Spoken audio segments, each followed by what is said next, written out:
Hey everybody, it's Lonesome Tobe without his best friend at his side. She may be calling in later tonight. We'll talk to her then. But we've got a good night. Got some emails. We may have some text messages. I'm not sure. What I want you to notice right down there and up there someplace is there's a new phone number. That's the one we're going to be using tonight, okay? So stick with us. It should be a lot of fun.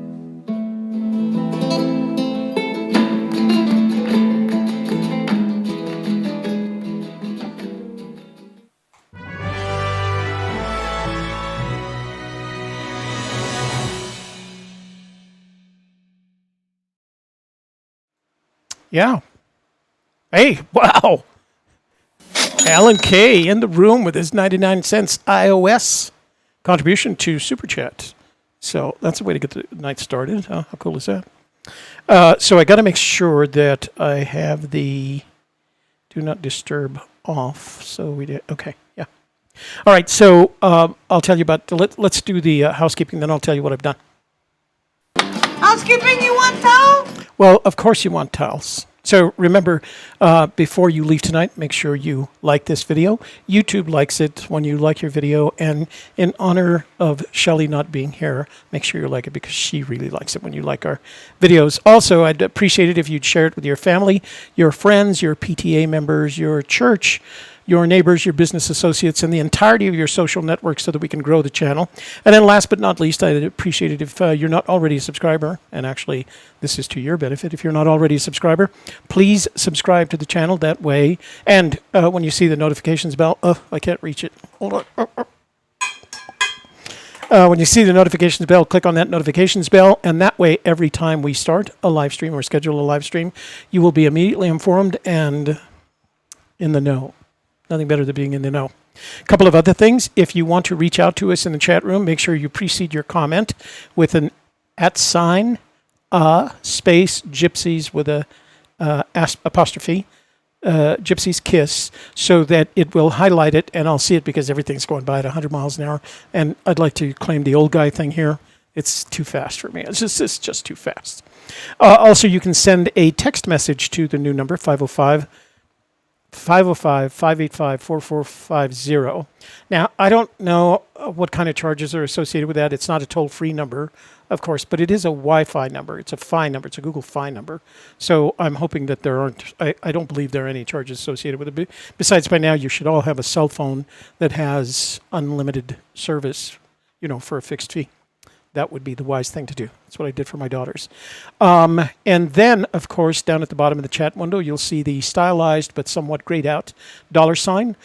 If you click on that $sign, that'll give you the opportunity to contribute to our little project here. In the form of Super Chat, you can donate from 99 cents, as did Alan K., all the way up to $500. We've never had anybody do that, but we're looking forward to that day. And anything in between, everything is appreciated. You will hear this, and I will say thank you. And of course, Shelley would say thank you if she was here. And then last, I'd like to say hi to our moderators, including Huli, who I know already is in the room. And I haven't seen Mitzi or ES or Greg Keller or John Warner. So I'm sure they'll come in later as the show gets started. Shelley's chair is here tonight because she is here in spirit, and her headset. So there's her chair and there's her headset. So I have spoken to her a couple of times this afternoon. The procedure went fine. She got home, took a nap, and we talked for a little while after that about some of the other projects we were working on. And when I called her before the show started, she said she and Kevin were watching a movie, that she might try to drop by the chat room if she does, and then I'll give her a call, see how she's doing. You guys can hear from her. Okay, I haven't seen, there's Karen Warner. Karen, is John okay? Because we haven't seen him in the room recently. Is he busy with stuff, running the business? I still got a pager, Toby, LOL. No, this is the reason I did this. I mean, we could go with the 866, yeah, but the reason I did this is so that we weren't stepping over each other because of the delay. I'm hoping that this doesn't have a delay. Brit Chaser Jono, I want you to know I did get your message. I hope you got my response. Just let us know what day you're actually going to be in the area, because I'm going to be planning a party for that and inviting other searchers. So make sure you keep me up to speed as to precisely what day you and your family will be around the Bernalillo area. We like to think of ourselves as separate from Albuquerque, bedroom community, if you will. So, things are going good. I think we've got some emails. Oh, Jack. Wow, Jack. What's that about? 1971. That's the year Jack was born. He's a young guy. John Lauro in the room. John, we do have your email that we're going to be reading in a little while. We've got a response for you, I think. Well, we should have a response. So hi to all those guys that are regulars in the room. Thanks for joining us tonight. We'll try and keep it interesting and on the move.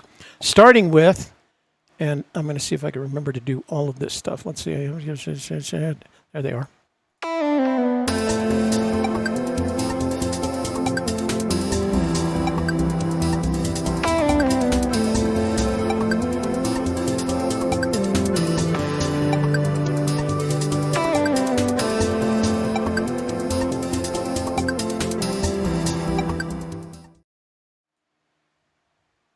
So I do want to say one thing for those of you in the room and who were alive on July 20th, 1969. It was the summer before my senior year in college.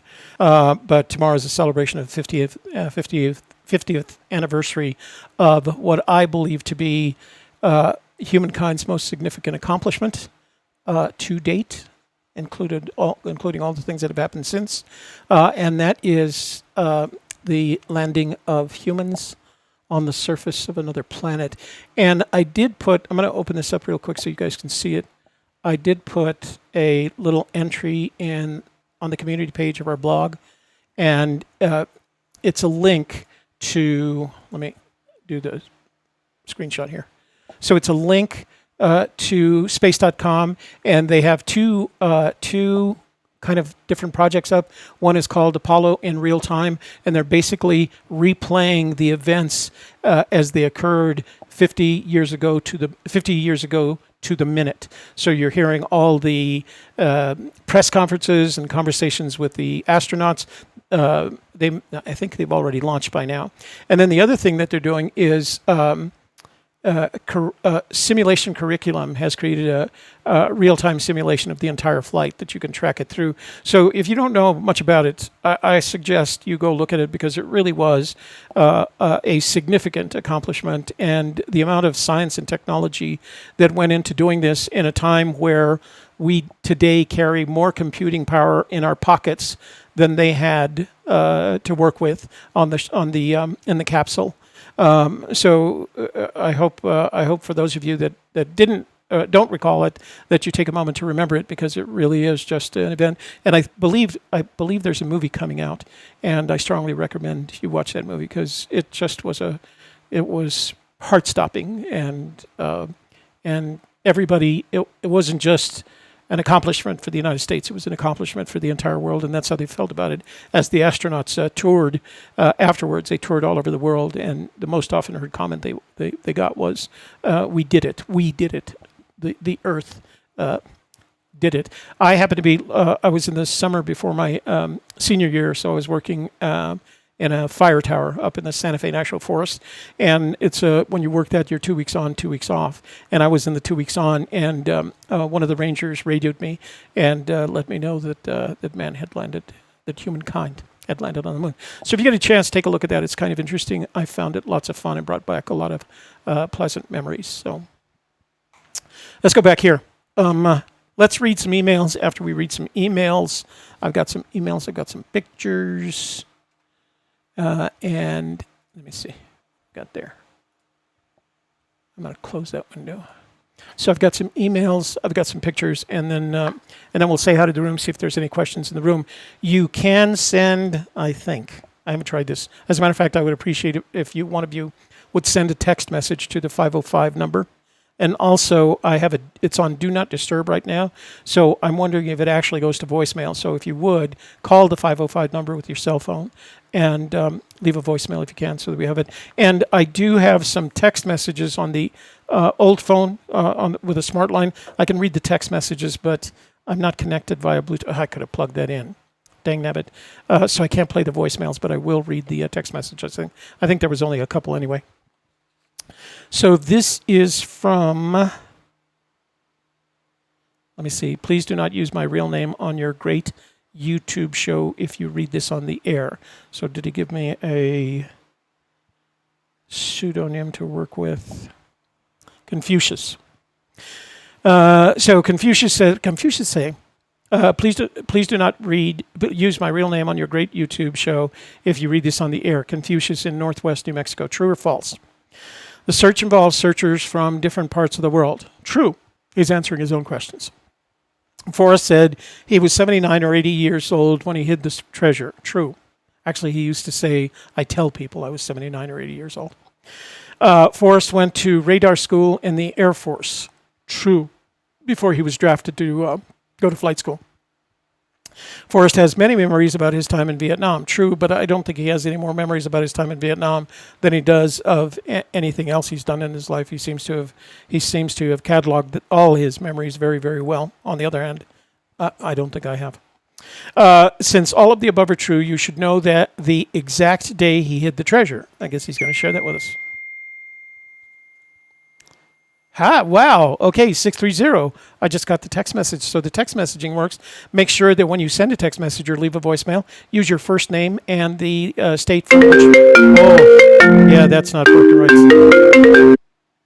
So that do not disturb thing does not work, huh?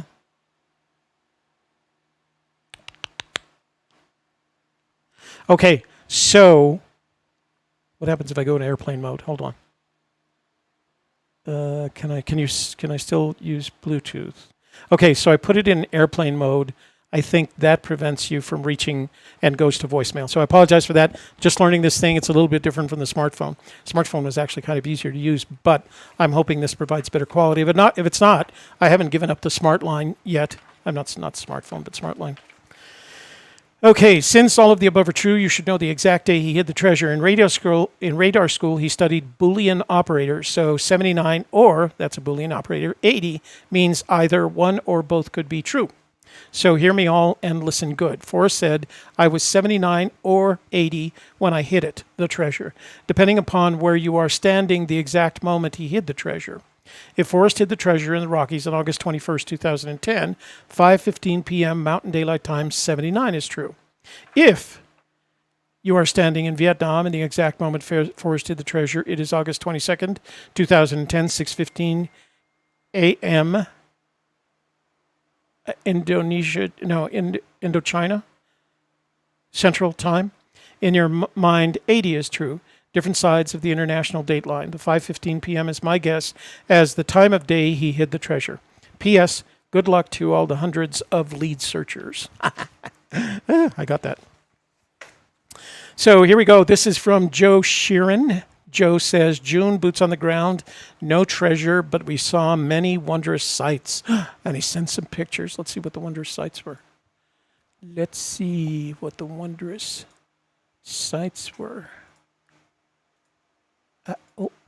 Oh, those are truly wondrous. I'm going to share that with everybody. So they didn't find the treasure, but apparently they saw a flying saucer. And is that Sasquatch riding the Loch Ness Monster? Wow. What a great boots on the ground. I've never had anything like that happen to me. I'm very jealous. I don't know which is better. You've seen all of that and getting pictures, together. That's quite the composite. Or finding the treasure, Joe. I think you did well either way.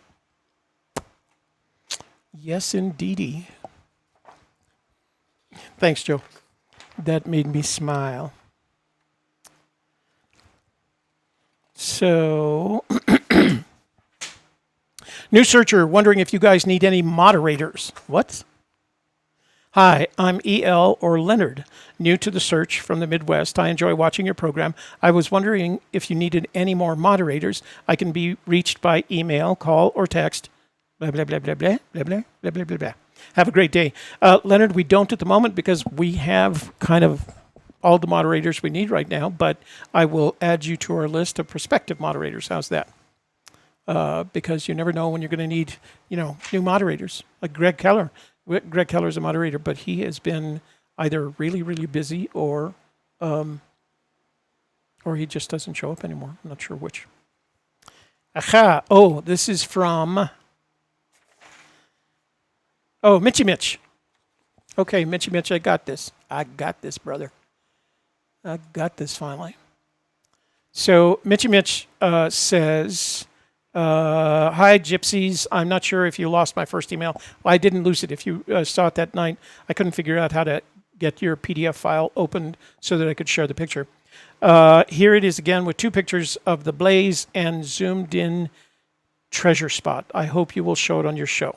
It's from Mitchy Mitch. Okay, so he calls it a Wyoming Solve JPG. So I don't know how big I'll be able to make this, unfortunately. So let me see what I can do here.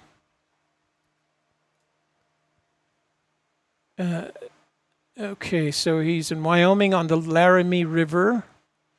To the right, not far of the blaze and the shape, and he says apparently there is a blaze in there. Let's see what the blaze looks like. Zoomed in on the bell. Oh, the shape of the bell. Dead stick man with treasure chest in hand. Dead stick man, treasure chest. Is that guy right there? The box with the meadowlark. The missing X from the poem. Oh, yeah. Oh, I see what he's saying. Dead stick man with treasure chest in hand. The box with a meadowlark. The missing X from the poem. And the wheel to confirm the spot. Yay, wow. So he did, let's see if we can get back to where we were. He says, Azai Lake is going alone in there because it's the only lake in the world that ended in 2 oceans, 2 seas. This is my warm waters halt. You know what? I'm going to post this to the community page because this is one of those really complicated, I don't want to say complicated, really convoluted solutions. So I'll put it on there and everybody can share it. I don't want to have to read it tonight because it'll take too much time. Do you dye your hair, Toby? Looks a little darker. A Gypsy's Kiss. Jesus Christ, Juno. Sharing all my secrets. No, I don't dye my hair. Actually, what happened is I got out of the shower about 20 minutes ago and it's still wet. Actually, I do not dye my hair. I have gray hair. You can see it up there. See right there. Gray hair. And I have some on the sides too. So, nope. It's all natural, brother. As are my teeth. This is from KJ Kimberly Joy. Hello, Toby Eunice and Shelley Carney. I like your show tonight. So many hints. I like Shelley's X's on her shirt. You too. Kimberly Joy. She must have seen something in Wednesday's show. I missed it. What can I say? Ta-ta. This is thanks from Christy Harper. Christy is married to Ben. We met her at Fennbury, and she was the one that had asked if anybody's done any analysis, any structured psychological analysis, not psychiatric analysis, but psychological analysis. And she had suggested an Enneagram, which Shelley knows more about than I do. But we decided that next Wednesday we're going to do an Enneagram, a Myers-Briggs, and a Johari window, see if we can figure out what based on what we know about Fenn. Hey again, Toby and Shelley. I missed the live vlog tonight, but caught the replay. So excited that you are doing the personality typing. Can't wait to hear your result. I'm curious what you two are as well. I don't think Toby is a 9. I don't think so either. I think I'm a 7. I'm not sure. She's a 4W3 and my husband is a 9. I feel like I can... So I'm not a 9, but her husband is, so she knows apparently the difference. So I'm nothing like her husband, I guess. I feel like I can relate to Forrest emotionally in his writing, which is part of the reason I think he's a 4. Oh, and my husband, Ben, is just a very, very supportive spouse. Sorry. Slip of the tongue there. He's a very supportive spouse, not a searcher. I thought we'd come to that conclusion. Yeah, I wasn't sure. Michael from Michigan. This is from John Lauro. Oh, our Los Angeles train riding friend. He wants to know, Michael from Michigan, would he consider a partner? Please forward him my email. Please forward him my email address to him if he's interested. All right. John, I will do that. I'll send that to Michael, see if he's interested in forming a partnership. I think Michael was the one that responded to... The gentleman from Israel, Eli. Can you guess my personality type? Yes, it's sassy. Okay, this one is from Jack Selvage. Jack is the one that found the baby mammoth skull with a searcher coin that we hid up on the Rio de los Pinos last year. He brought it to Jamie Jordan's raffle drawing event at Collected Works and surprised me with it. He says, hey, Toby, while in Albuquerque last fall, 2018, purely out of curiosity, I decided to look up your now old address, 3167 San Mateo Boulevard Northeast, number 232, expecting to find an apartment complex. I didn't go to NSA to eat my cookies. Expecting to find an apartment complex, I drove right past the address several times. Finally, I located the correct address and took a couple of photos. See attached. I have but one question. Where do you park your truck? And I don't blame you for moving. Your living quarters must have been quite cramped. Jack Selvage, High Plains Drifter. Yeah, he sent some pictures. So these are... So this was the... Let's go switch screen. So that was the UPS store, 3167, where I had my mailbox, so that it was independent from where I actually lived. And I think he got a picture. Hang on. I think he also got a picture of the... That's my box. He got a picture of my box, 232. That's why he says, where did you park your truck? So it was a small box, but all I needed was someplace where they could tell me that a larger box had arrived, and then I pick it up. And our new address, which I have in the description box below, is the same thing. It's a UPS store. You won't find an apartment complex there either. But it was not unusual. I used to, about once every couple of months, I would walk in to pick up my mail or whatever package had arrived, and Regina, who was the manager there, would say, one of your searcher friends came by for you. And I said, how do you know? And they said, because they were looking for you to talk about the treasure.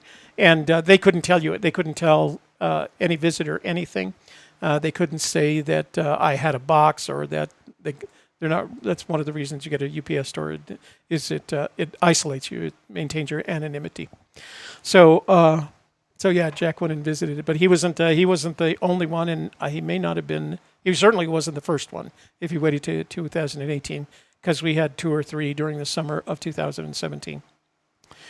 Michael Harrington says, Toby and Shelley, confidential email for your eyes only. Please do not share. Let's see if I can share this. Master on math, I put the box on your way. Easy peasy.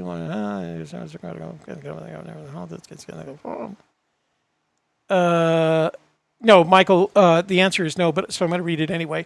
Confidential email for your eyes only. Please do not share. When you drive from Cody, Wyoming to West Yellowstone, Montana, you will pass within 1,000 feet of the home of Brown. There is a parking lot at the home of Brown.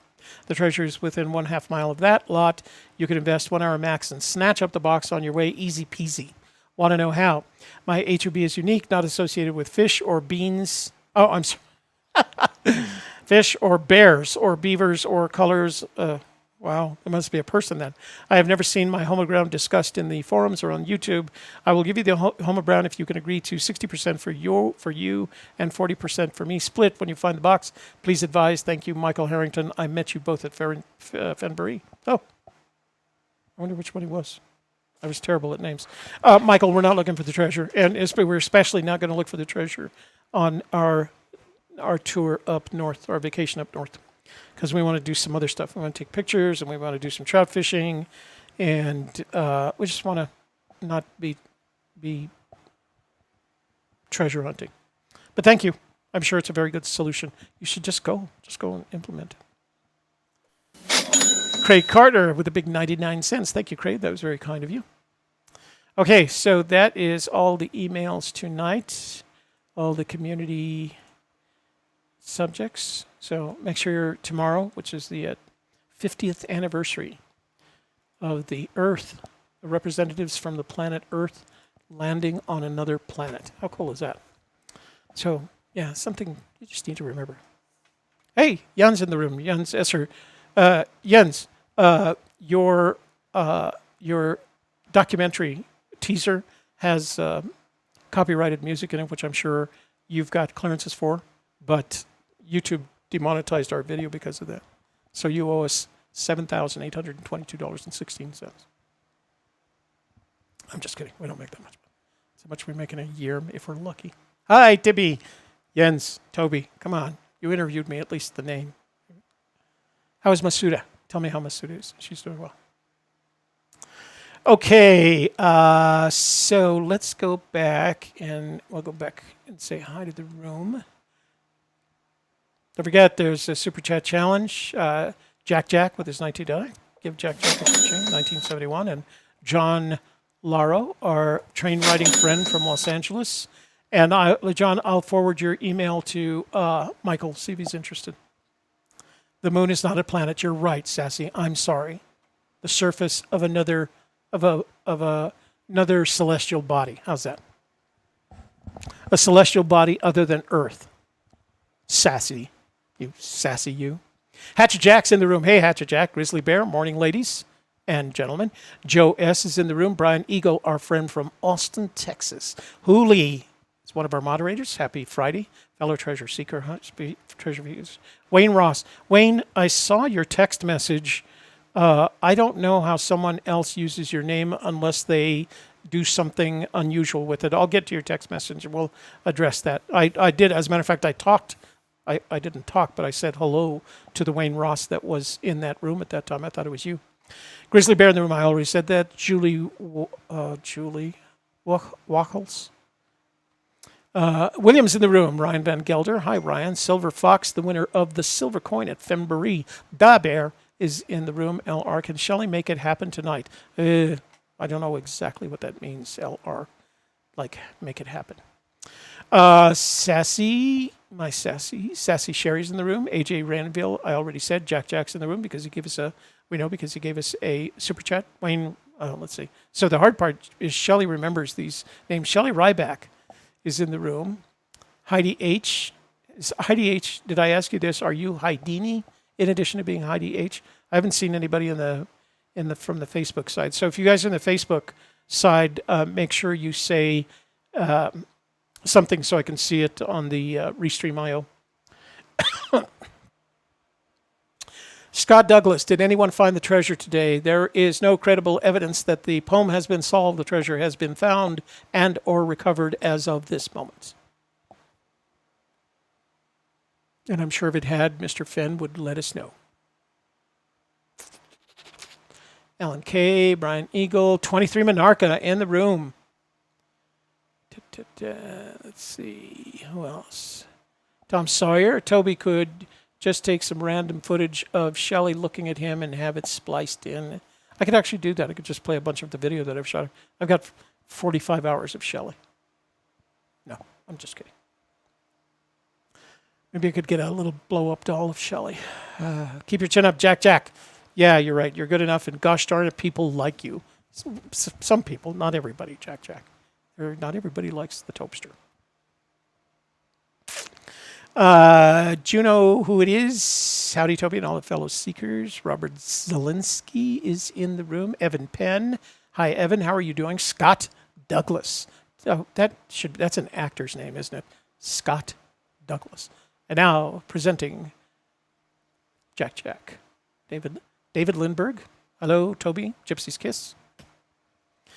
Let's see. No, it's not quite maroon. It's purplish more than it is. I don't know what color it is. Lavender. No, it's not lavender. I'm terrible at colors like that. It's great for a fine arts major, huh? Let's see. Alan K. already said hi to Scott Douglas. I think I have gone. Okay, so John has been very busy. Thanks for asking. We'll tell him, Karen, tell him we miss him. We like having him around. William Sparks, or Bill Sparks, or Billy Sparks, as we used to call him when we were younger. Does anyone know the first clue? Yes, Forrest Fenn told us that the first clues begin at where warm water salt. He has said that more than once. Where is Susie Fenhaven? I didn't see. I saw somebody talking to Susie. Oh, there she is. Hi, Susie. How are you doing? Vicky McMillan's in the room. I want to say Charles, not Charles. Charlie Chapman. Apollo 11, that's right. 50 years ago tomorrow, they landed. A Gypsy Kiss moon landing, yeah. That's right, I was corrected. I should not have called it a planet. I should have called it a celestial object other than Earth. Scott is convinced that the moon is where the chest is. You know what? Sometimes I feel like that.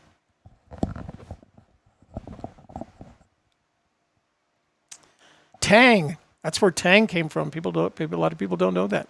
Tang is actually the result of the moon program, as is Teflon, and as is Velcro. Velcro came out of the moon, out of that campaign. That was some great science. We accomplished more in that period. I wish we could go, people say, let's make America great again. I'd like to go back where everybody in America was headed in the same direction, and our objective was just to be successful, Because you know what? The best revenge is success. My dad used to say that. Isn't that funny? The best revenge is success. That's how he kept working right up until the day he died. Paladin in the room. It was dark with no moon. We had a full moon last night, interestingly. Let's see. You shop, we ship. Let's see. Toby, your thumbnail and live now does not show up in YouTube search when your live stream. If someone wants to watch your live stream that has been subscribed, they have to go looking for your channel. Yeah, that's the way that works, brother. Yep, that's why we tell everybody subscribe. It's much easier if you subscribe. That way you will be informed when we schedule a live stream and when we start a live stream. That's one of the benefits of being a subscriber. Hi, Lisa Smith from Washington State. Vicky McMillan's in the room. Haven't said that room. Otis Mago. That's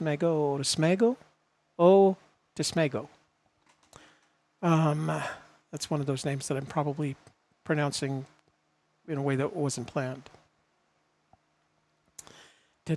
Heidi H, that's funny. Heidi, are you Houdini? Did you answer that question?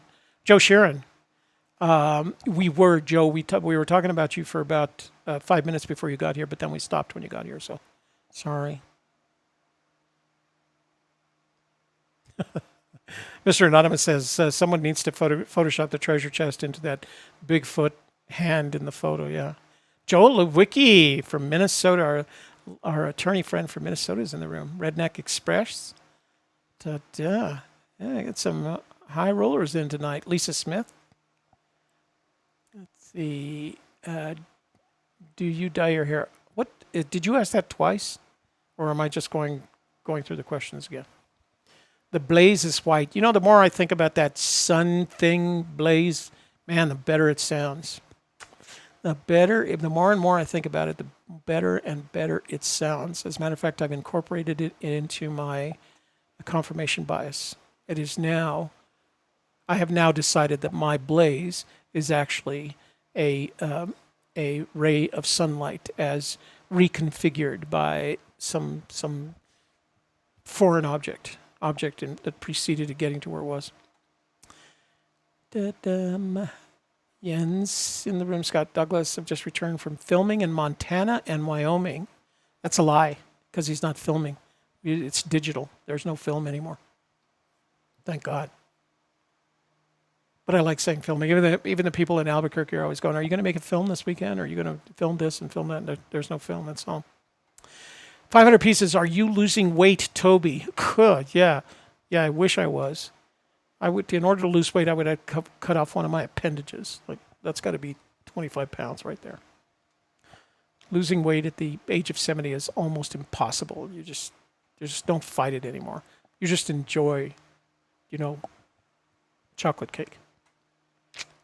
We had some chocolate cake the other night when Shelley and I went to the Tamaya Resort, which is literally, 2 or 3 miles away from here.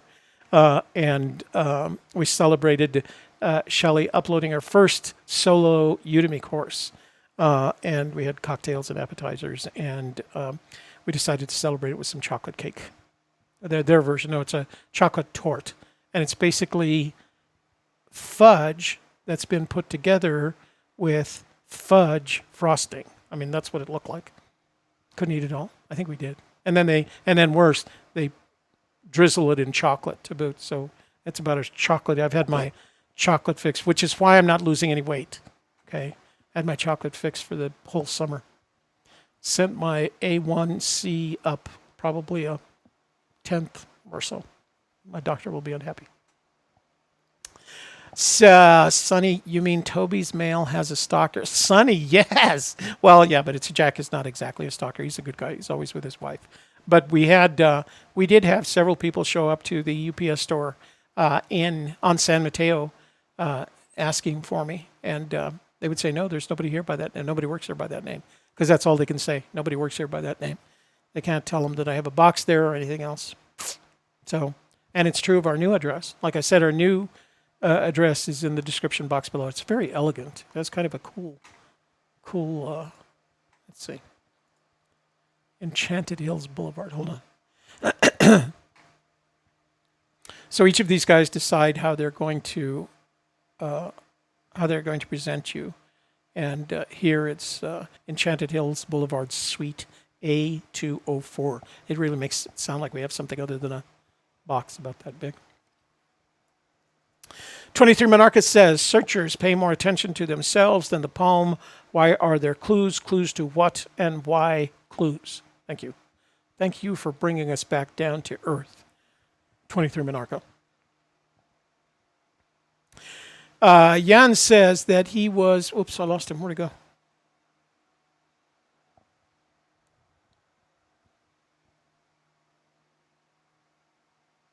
I was going to read something and then it just kind of scrolled up on me.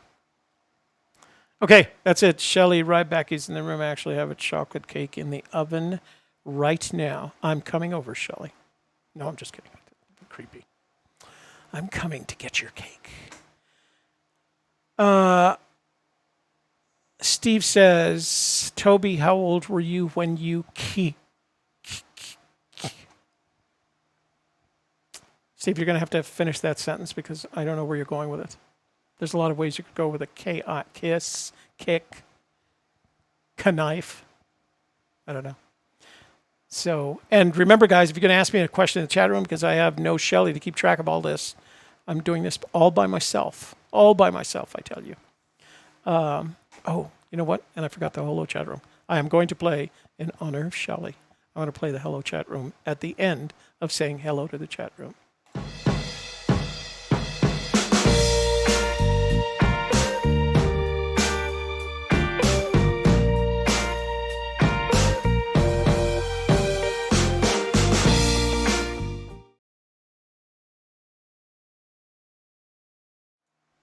When you killed the VC guy.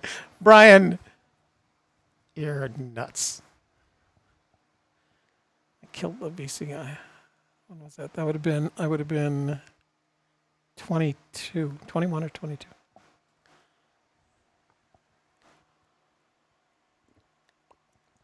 Okay. So Steve says, Gypsy Kiss, whoops, kicked the weight loss madness for the pure joy of living. I have never intentionally dieted. The only time, well, I shouldn't say that. Well, no, it wasn't intentionally. When I joined the military, they put you on the equivalent of forced exercise and diet. You lose a lot of weight then. I think when I came back from Vietnam, I weighed 145 pounds. I was skin and bones, I tell you. But over the years, it just came back and wasn't as active as I wanted to, so I got a little chunky. Still ride my bike though. Bike riding is one of my favorite hobbies. Okay, so we have emails. We said hello to the room. I think so. I'm going to try and read the text messages from the. Oh Jesus! Everybody's sending text, guys. The old number as of tonight. I'll read these messages and then I'm closing. Well, I don't know. It depends how good the thing is here. Okay. Hi, Toby. And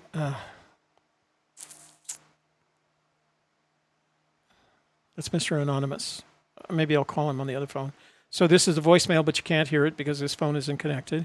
Hey, Toby, Wayne Ross here. Quick question. During the Kyle Lazar show, there was... Joe Sheeran said he found the chest. Shows there was a person with my handle. There was another Wayne Ross. Does YouTube allow that? I can't see a way to ask them about it. You can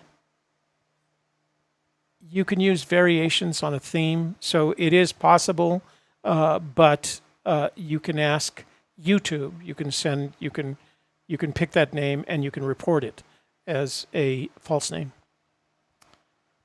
Okay, what else we got here? Oh, so I think that's it. Hang on.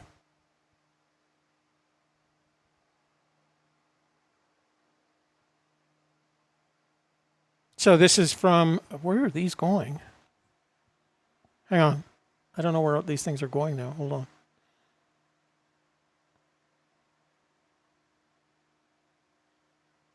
So a text message from, hi, love your show. So sorry, I forgot, Karen Lynn.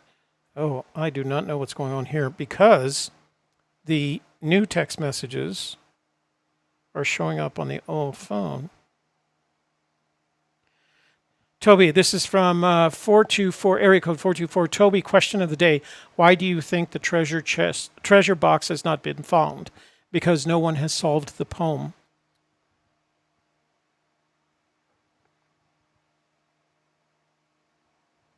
This is from 989. I have found the bronze chest. Hi, Toby, I found it. Joe Sheeran, who I think is in the room. William Hada says $5 for Super Chat Challenge.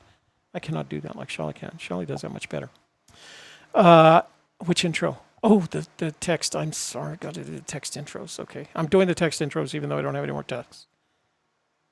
Okay. So first of all, let me take this off. Hang on. Off airplane mode. And then go back to phone. There's no voicemail. Oh, there is a voicemail. Huh.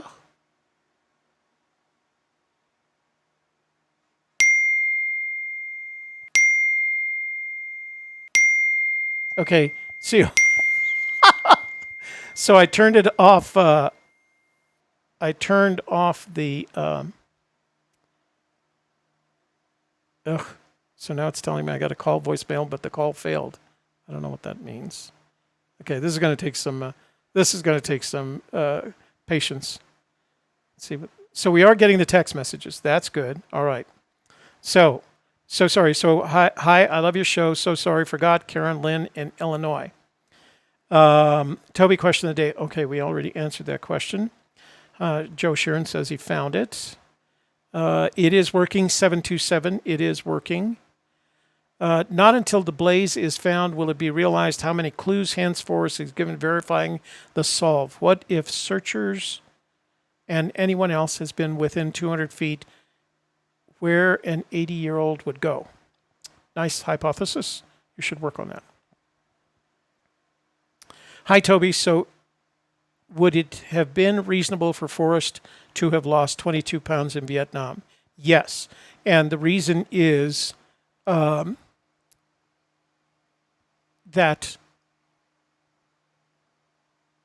first of all, it's hot. You're always hot. And secondly, it wasn't like you couldn't get food out of the refrigerator. You had to go to a cafeteria, and if you missed the cafeteria, you didn't get served food. The options were going, if you were close, like when you were at Ben Thuy. At Ben Thuy, you could go to Canto and go get Vietnamese food, but that's just you're gonna get sick to your stomach. There was a USO down there that I got to every once in a while, but I was way down at the tip of the Delta in a place called Kamau, and it was a fire base, and there was a village nearby. It's turned into a big city now, but when I was there, it was a village, and if you were lucky, you had 2 sea rations in a day. It was not at all unusual for anybody in Vietnam to lose weight. Half the time, you just didn't want to eat. Hi, Toby. So you would have been, reasonable. Yes, it would have been very reasonable for him to have lost 22 pounds. Like I said, when I went over there, I was probably 180, 185. And when I got back, I was 145. Nothing fit. But the vagaries thereof. Okay, I am getting messages. So those, I'm going to do, like Sassy reminded me, I'm going to do text time.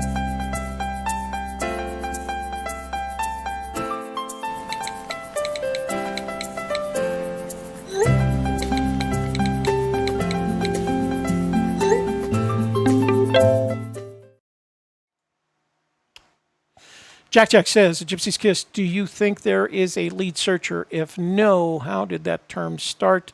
I can't find a source. There is no source. It was started by people who the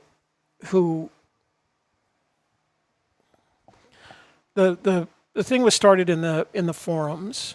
Is where it started, when people who were uncomfortable with the idea that they weren't close enough to the treasure to really continue the search would formulate this idea of the lead searcher. There are no lead searchers, and the reason is, to be a lead searcher, you'd have to have a way to measure something. You'd have to have a way to measure progress, and there is no way to measure progress. My assumption, based on what Fenn has said, is that if you know the 9 clues, you will find the treasure in a day. You're not going to be searching around. You're at least going to be in the area a day. But I don't know how you can be a lead searcher when there's no way to measure it. I don't see how you measure a lead searcher.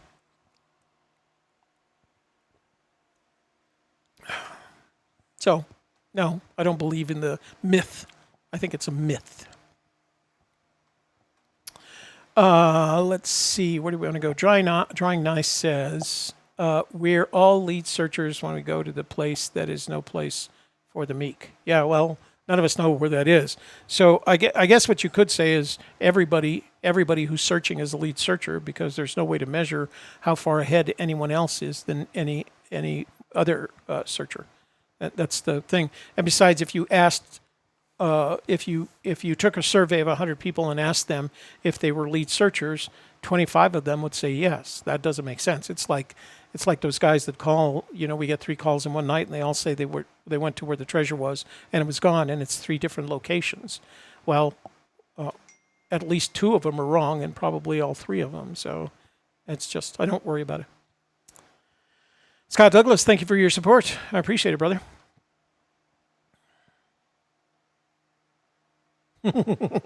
Sassy, I hereby formally offer to sit in with you on Zoom when Shelley is not there, just to remind you of the intros to fill dead air while you jiggle around fixing stuff. Yeah, you know what? I might take you up on that.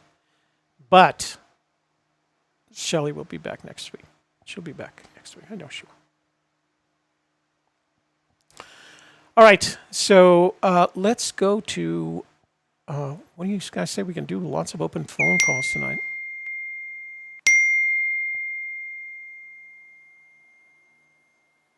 Open lines. Open lines. Oh my God, texts are still coming in. So let's see. You need to update your text promo. It has the old phone number. What? I thought I changed that. Are you talking about the one above my head? Hang on. Dead air. Sassy. Do some entertaining. Da da da da da da da da da. Drawing Nice says, do you think, hang on, let me, Drawing now, I'll answer your question. I got to make sure that what Karen says, or Karen Lynn in Illinois says. I thought I could have sworn I changed that number. Send us an email. So my new glasses are, call us 505-5885.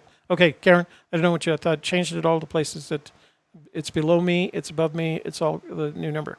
Drawing Nice says, do you think Fenn's silence about how many clues solved lead to suspicion that someone has solved it? No. There is no credible evidence that the poem has been solved, that the treasure has been found and or recovered as of this moment.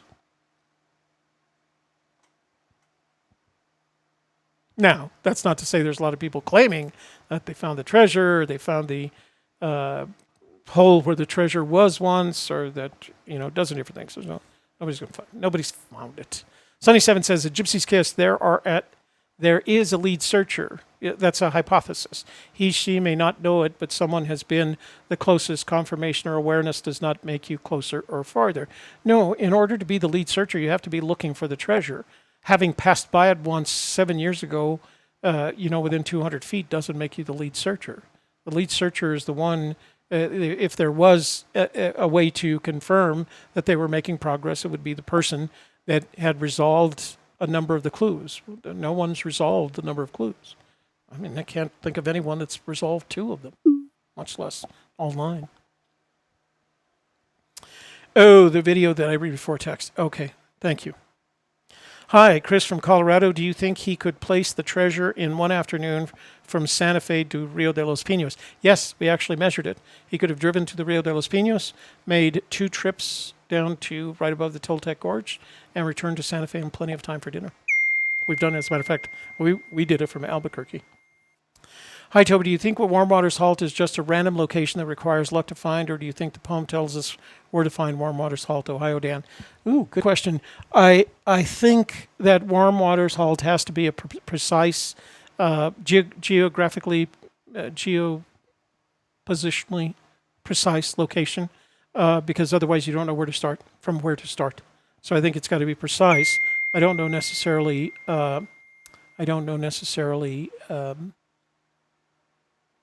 Where warm water. So yeah, it does tell us where to find warm water salt. Otherwise, there's no place to start. Blaze the treasure one afternoon from Santa Fe to Rio. Yeah, really. Yeah, we did it. We do it. You can do it. Drive from Santa Fe up to Rio de los Pinos. If you leave at, say, 8 o'clock in the morning, you'll be at Rio de los Pinos by 11. You can have your lunch. Then you can spend 3-4 hours making 2 trips back and forth to the base of the Toltec, the entry point to the Toltec Gorge, and then you can drive 3 hours back to Santa Fe. You can do it in a day easily. Like I said, we did it from Albuquerque several times in a day. And we stopped in Santa Fe for dinner, no less. Okay, let's try this. I'm going to try that. Wait. I got to play that thing.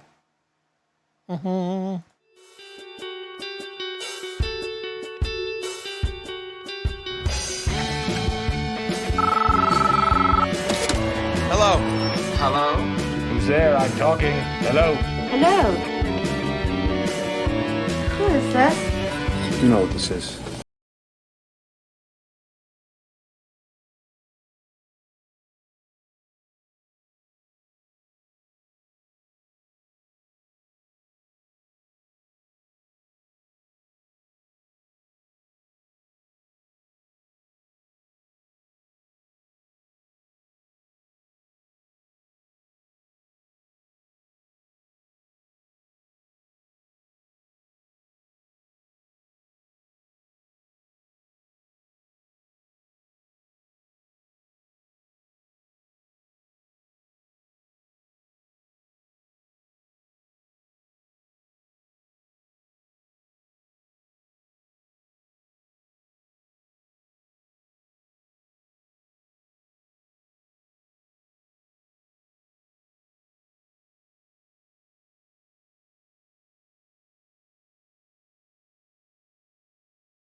It's because I was hung up with the... Hi, Chihuahua. See what happens when Shelly's not here? It just goes all together. Can everybody see me and hear me now? What happened was I played that phone thing, and for some reason or the other, OBS has a weird little quirk recently, and you can't hear when a video is over. It doesn't play it in, or it used to play it, and then all of a sudden it stopped. So I got to fix that. That's why I was off the air. Back in black. Hey, caller, are you still there? Oh, rats. The caller hung up, but we had a call, guys. Is Mitzi banned? Mitzi's not banned. Davio. Toby just figured out where the chest is.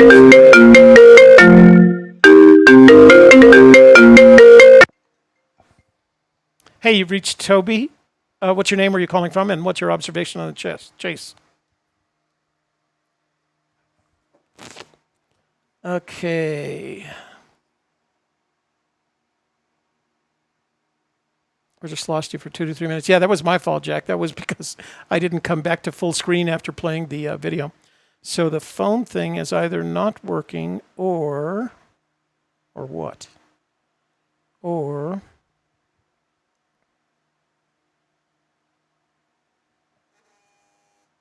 all right.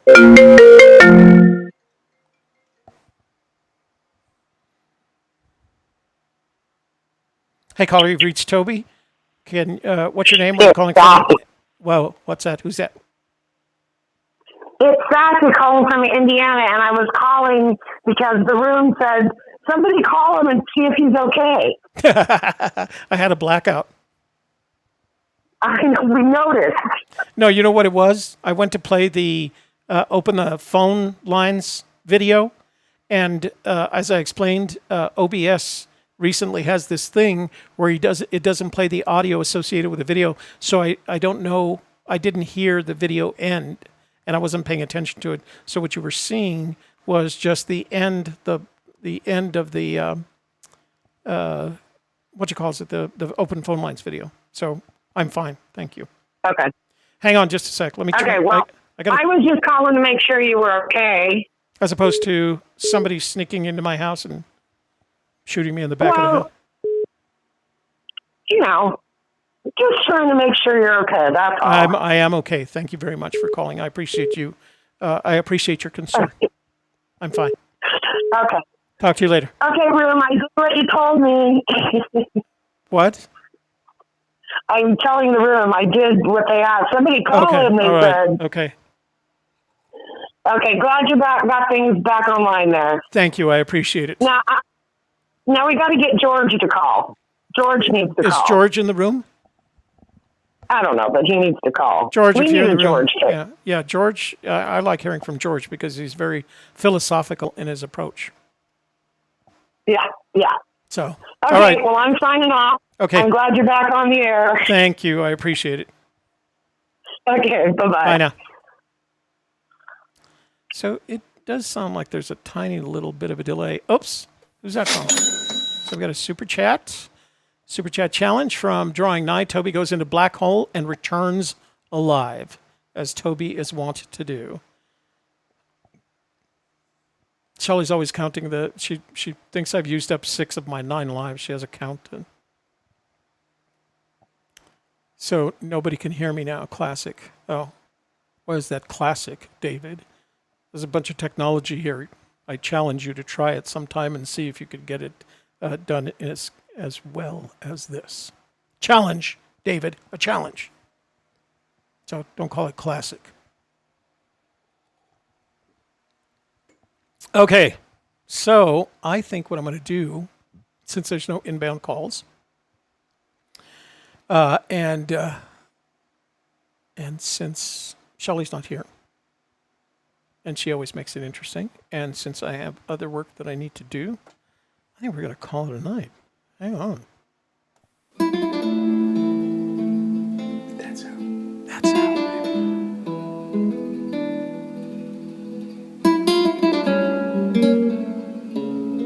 All right, guys, thanks for joining me tonight. It's a short show. We'll work out, as usual, every time we make a technological upgrade. Bad things happen, and we have to get through it, but we always do, and the show always gets better. So, whoops. Hang on.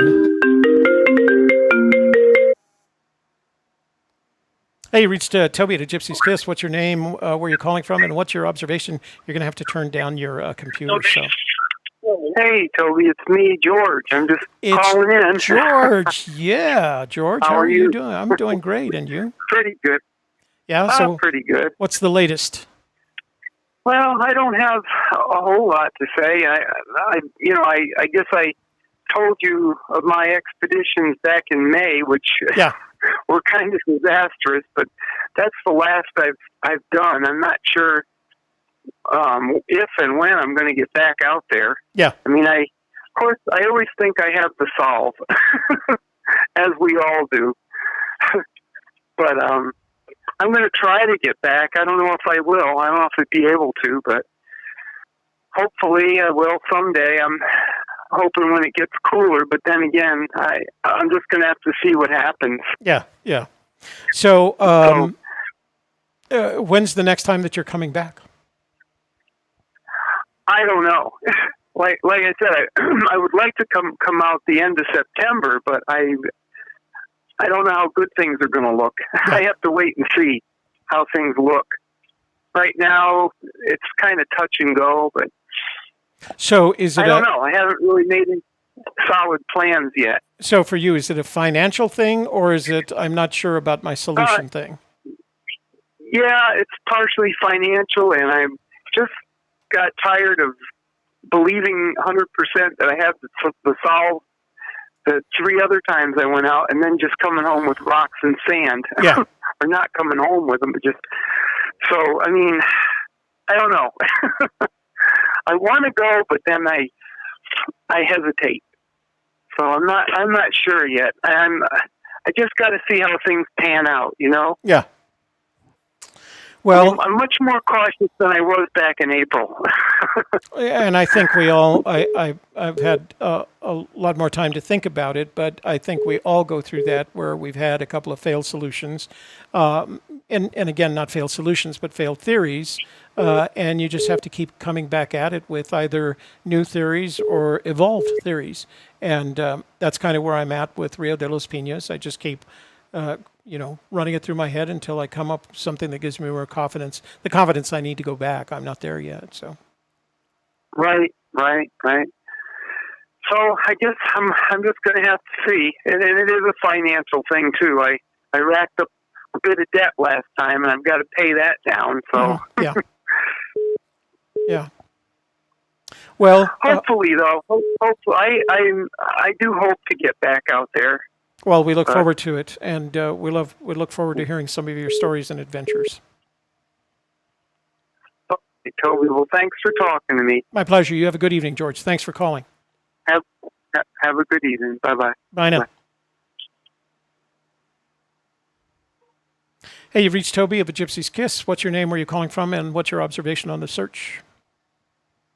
My name is Chris. I'm calling from Castle Rock, Colorado. Castle Rock. Wow.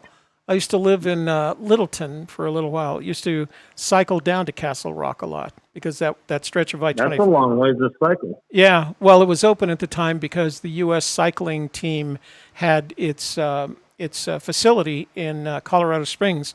So it was the only place, one of the few places, I don't know that necessarily was the only place, but it was one of the few places that you could ride a bicycle on the interstate. On Monument Hill and all that? Yeah, absolutely. That was a great ride. So my question, Toby, I don't know if you're an attorney, but you seem like one. No, I'm not. I don't, and I'm not an attorney, and I don't play one on YouTube. Well, at any rate, what kind of attorney would Forrest Fenn look for to determine how to place this in the forest and allow someone to pick it up and give them the title to it? So, I mean, what kind of attorney would that take? I suppose, so there are attorneys, what's his name, John Keebler, whatever his name is. He specializes in treasure, but most of the treasure that he talks about and he writes about is in the seas. It's not on land. And I don't think necessarily you can, I mean, how many people in the United States go hiding treasure, right? And attorneys, like every other business, is based on potential market size. So if your market size is one guy, one old man who has a treasure, it's not something you specialize in. But what I would do, if I had the same problem, if I had a massive treasure to hide, is I would go find an attorney who specializes in property law, ownership, right? Property and ownership, and then add the dimension of I have some property, I want to hide it someplace where the person who can recover it can actually own it, and allow them the luxury of doing the research. I'm sure Joel Lewicki has a much better answer than that, because I don't know necessarily that there are attorneys out there that specialize in hiding treasure. It's just not there. Well, so would it be estate planning attorneys kind of?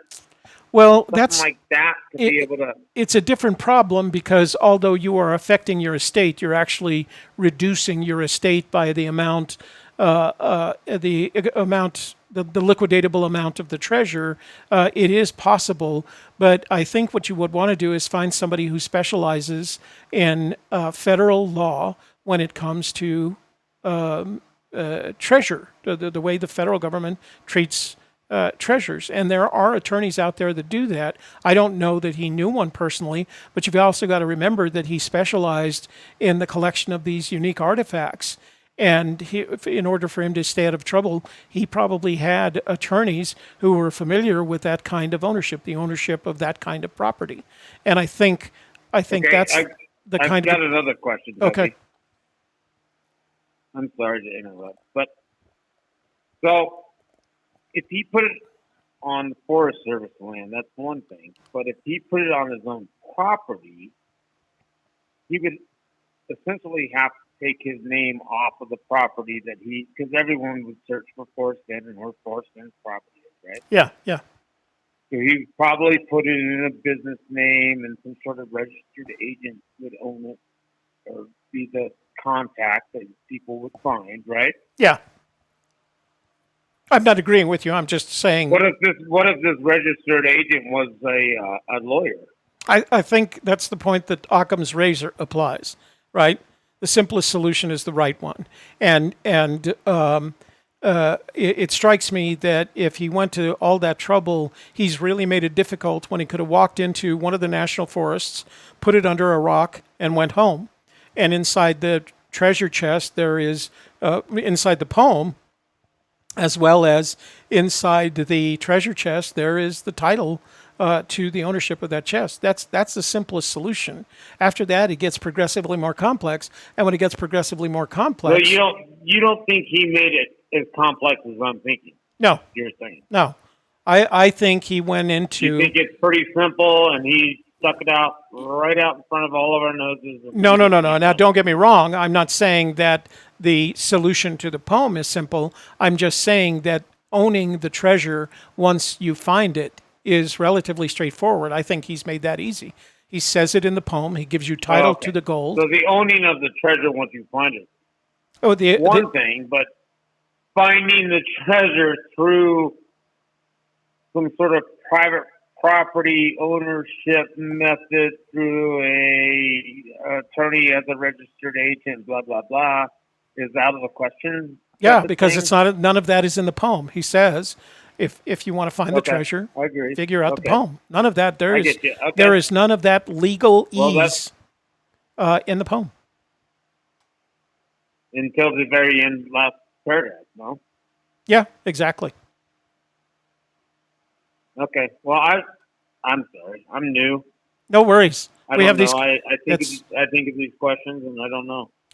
In my opinion, Forrest Fenn has done almost everything he possibly could, short of telling us where the treasure is, to make it easy to find and own that treasure. Now, the find part is a real pain because we can't figure out what he's telling us. But I can't imagine, because the other thing is that he knew there was a possibility that he will have passed when this treasure is found. And so, absolutely. Right. So what he wanted to do is make sure that the person that found this treasure could own it without having to go through a bunch of attorneys and fighting the government over it. I don't think you're going to have to fight the government, though, if he gives you title for it. Well, I don't necessarily don't. believe you're going to have to fight the government, but if he gives you title and he put it in Yellowstone National Park, you're going to have to turn it into to the administrator of the park administrator, and they're going to have to wait to prove that that the treasure was indeed abandoned, et cetera, et cetera. So I don't think you'll have to fight the government. As long as you pay taxes, I don't think the government cares one way or the other. Well, and that's what I've always thought too. Is like if you were the one to find it and didn't turn it in, or tell Forrest that you found it, so you could end the search. Yeah. Then, if you were to try to sell it, you'd have to sell it on like the black market almost to even get your money out of it. Because no.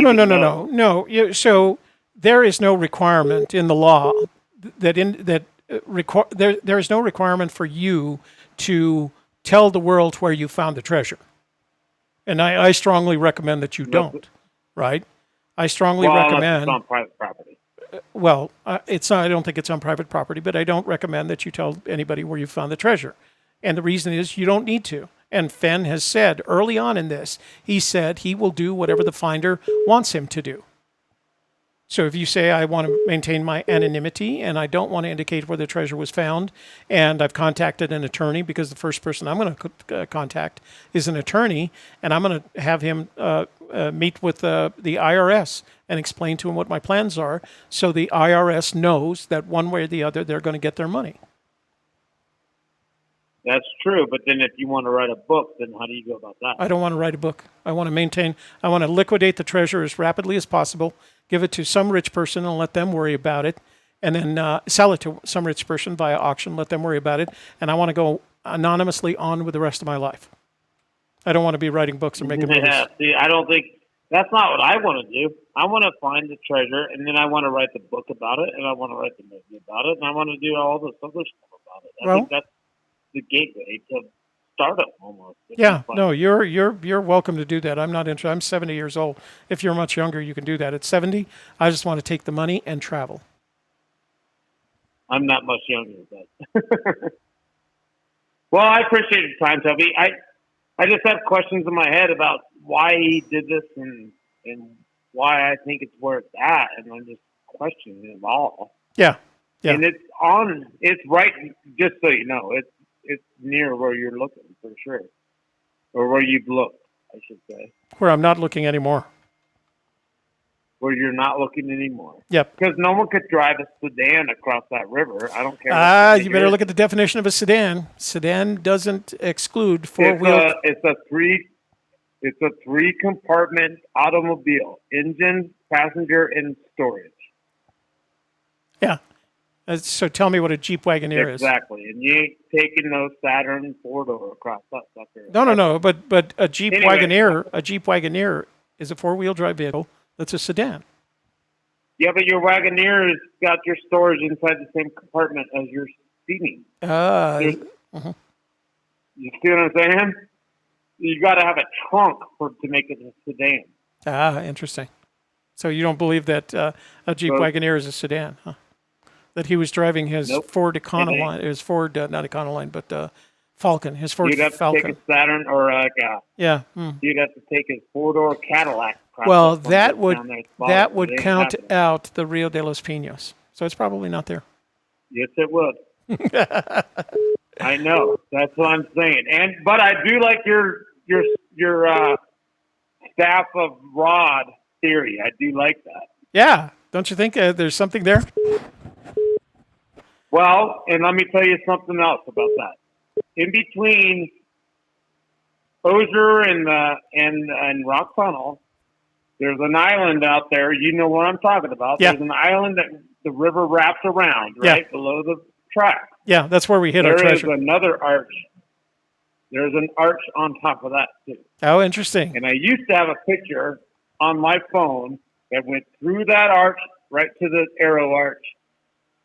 And my phone destroyed, and I had to get a new one, and I lost all my pictures. Oh, ugh. Yeah, there is another arch up there. So you can include that story in your book.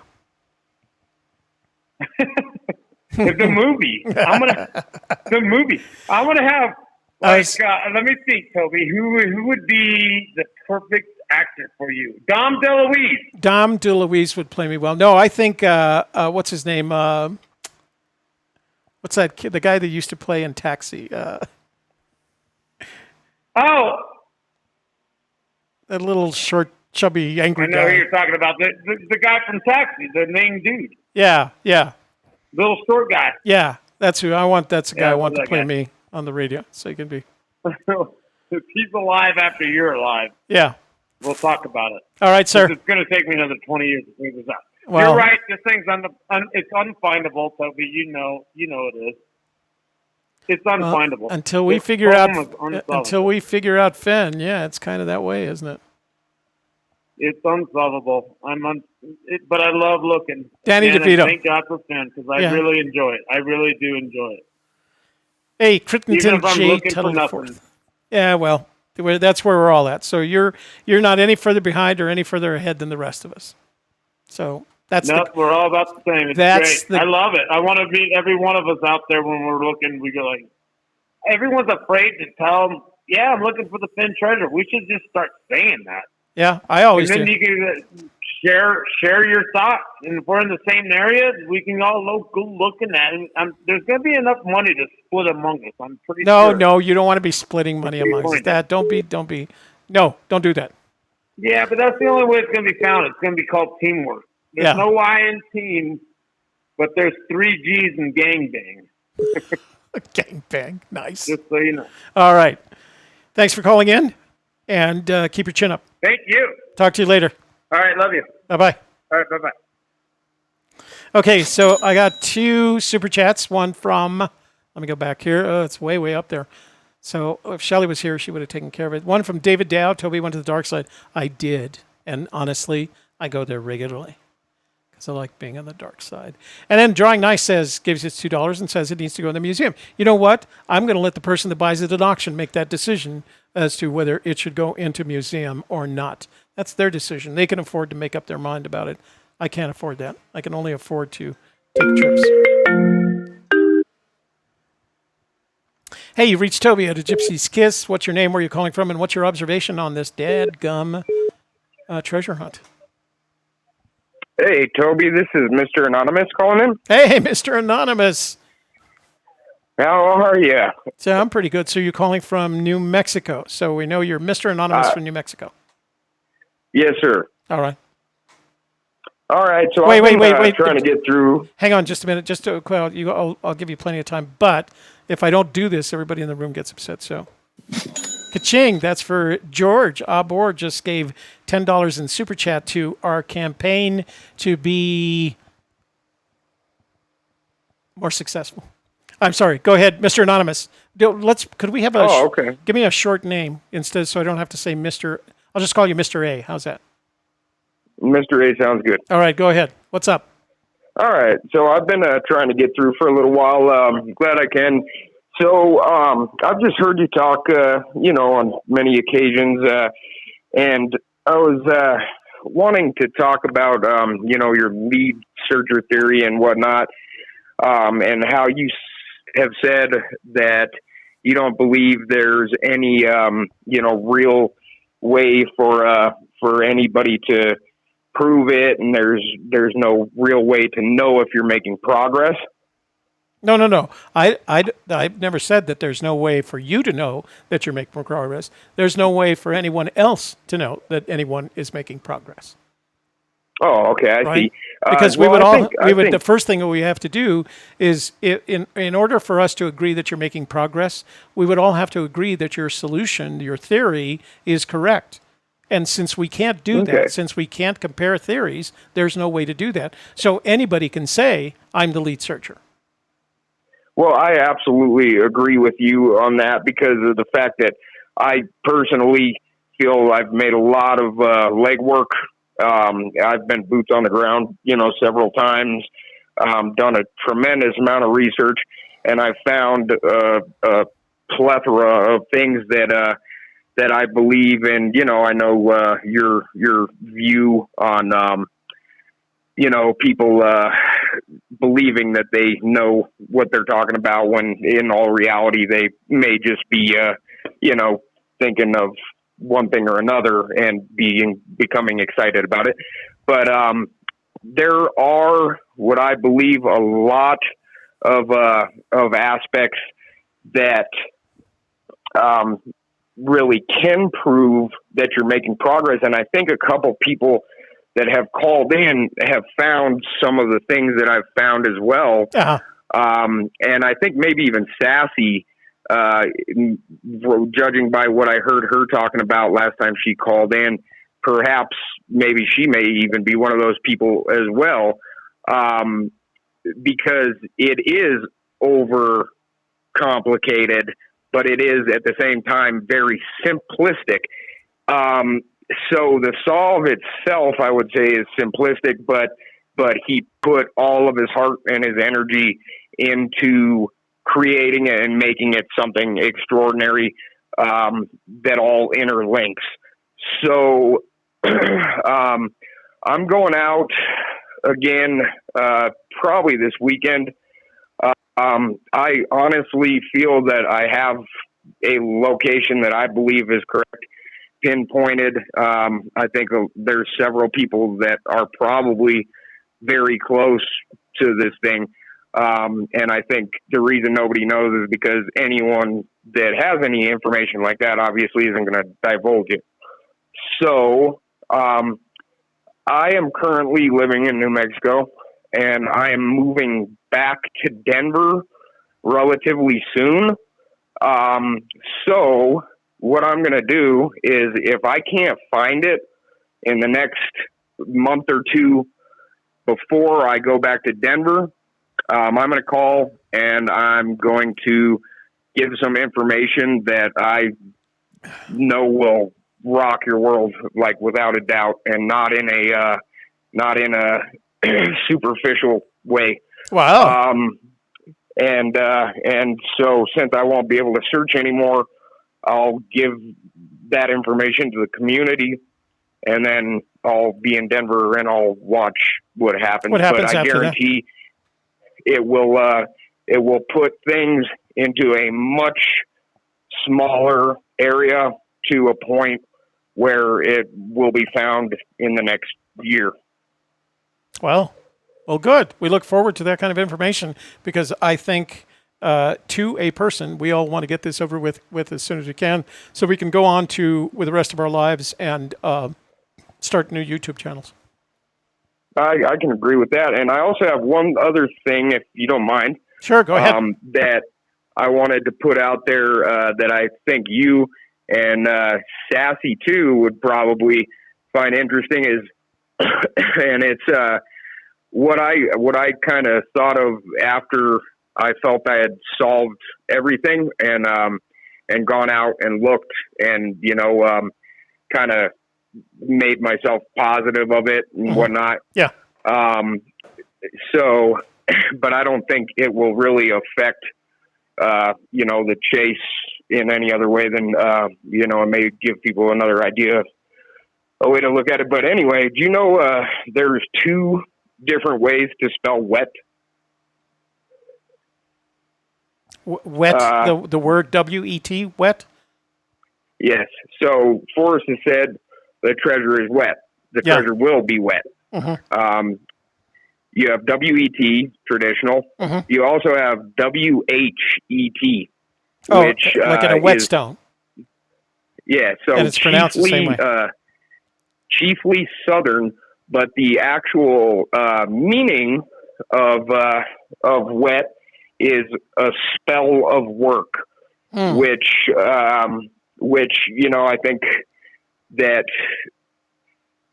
once everything is kind of looked at, a terrific explanation of what he's done would be exactly that. It's a spell of work. So the treasure being wet could potentially be a way to off-put people when they're digging around in rivers and whatnot, where in all reality it may be somewhere entirely different. Wow. And the treasure is wet all year round. It has no mildew because it's not physically wet. Yeah. And so a spell of work, if you look up the definition of even spell, is to put words into a particular order that get you to a direct correlation of a solve, essentially. Yeah. So just figured I'd throw that one out there too. That's pretty good. I like that. I'm gonna tell a wet story here in just a minute too. All right. All right, Mr. A. Thanks for calling in. That's it. We look forward to hearing from you after your decision before you move to Denver. All right, thank you, and it was nice to talk to you, and tell Shelly hi, and sorry I missed her. Well, she's in the chat room right now, so you can tell her yourself. Oh, okay. Wonderful. Right. Thanks. All right.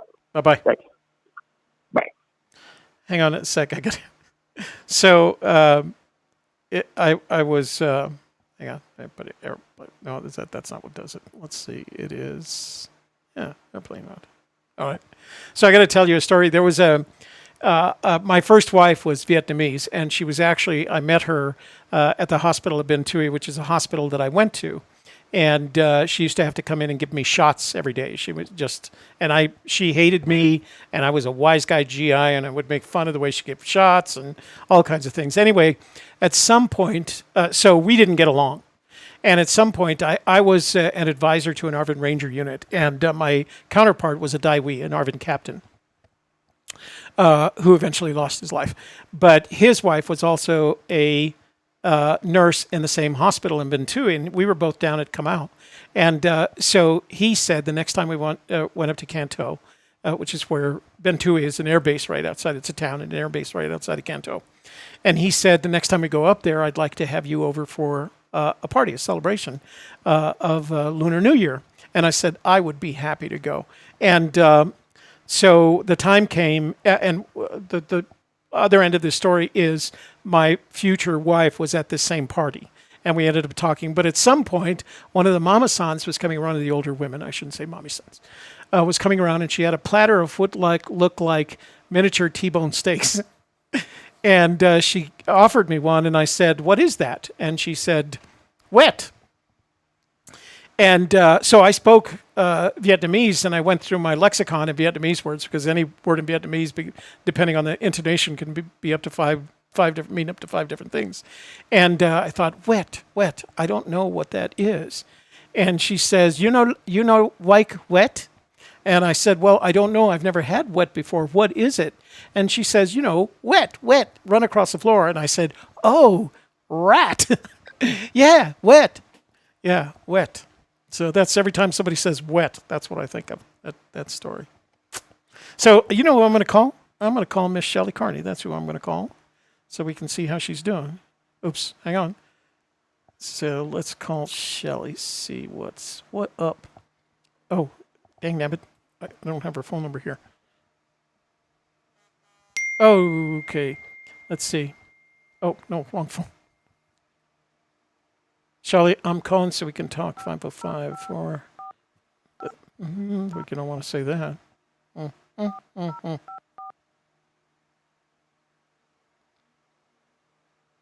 Let's see how Shelley's doing.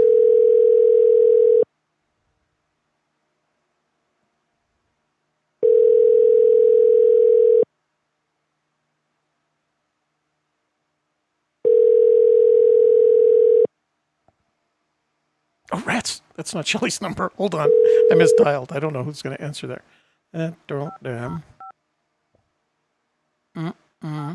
So I don't have her number memorized because she's in my phone.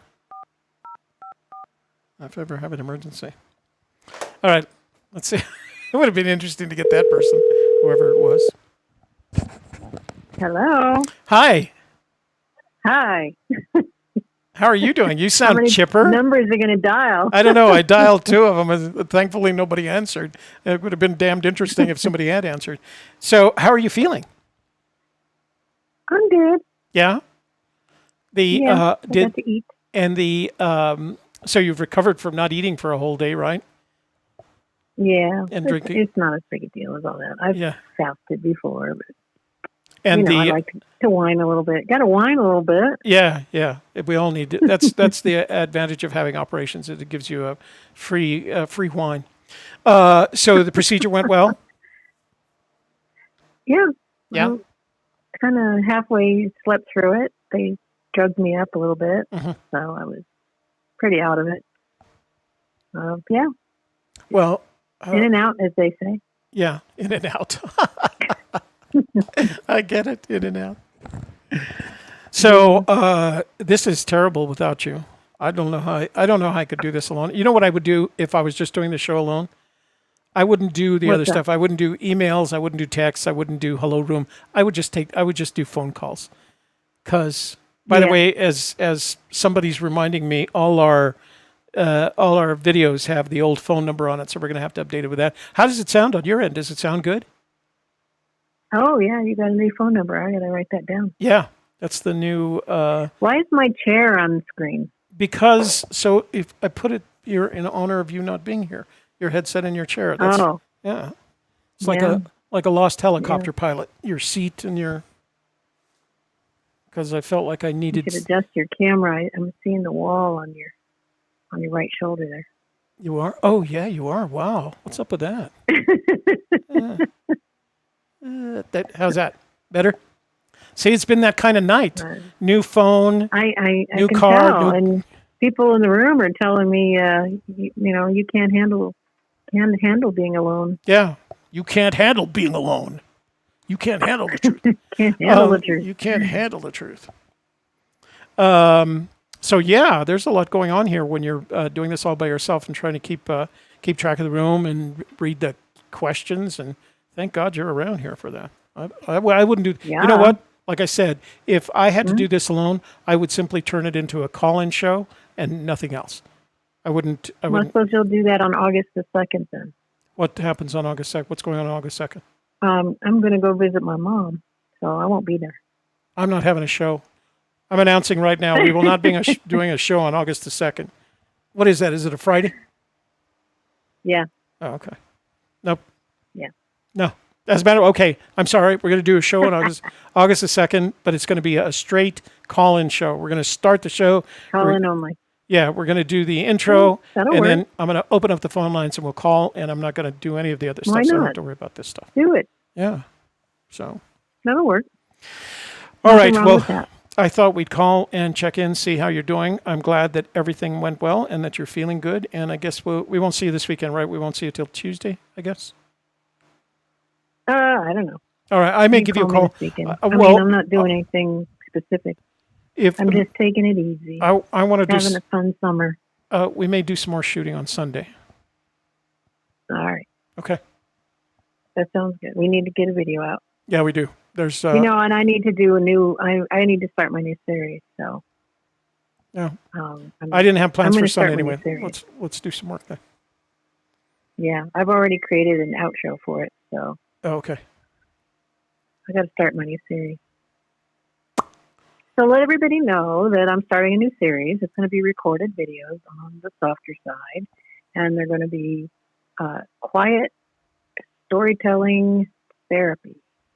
So there'll be a little bit ASMR and start off with a story and then do a little life coaching and then close it out. Yeah. I will take comments. No, I won't take comments. It won't be live. Yeah. It'll be recorded. Yeah, that'll be shorter. Oh, how did your premiere go tonight? People who don't like to watch long ones. How did it was good. It did? Yeah. Only 17-minute show. So there were 3 people there live. Yeah. And me.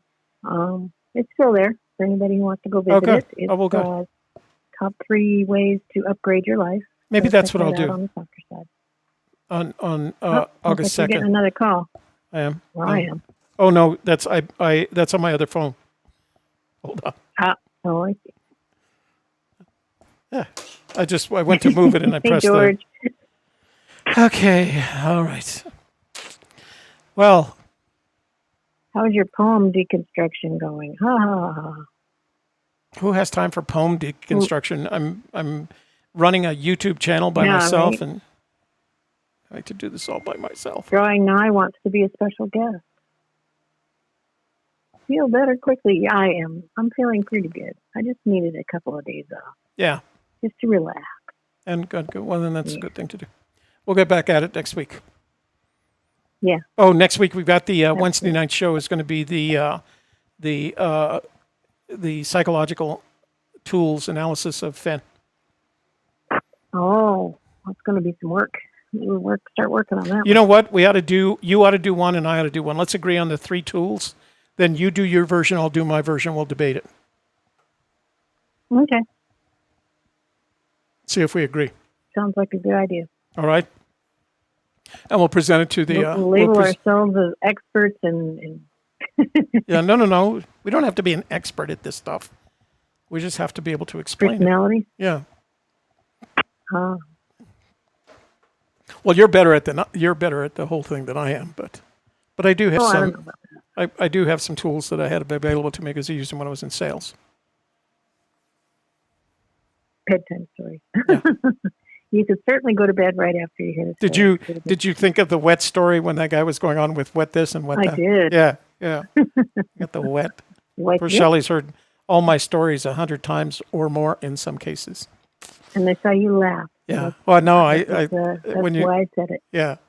When you said it, I realized what you were talking about. So I figured I might as well tell that one. All right. Let me let you get back to your movie, and Kevin, and I will talk to you this weekend. All right. You have fun on your show. And hey, don't forget, everybody, Super Chat Challenge. Super Chat Challenge. We're doing okay with Super Chat. We're doing cool. okay. I got everybody that super chatted.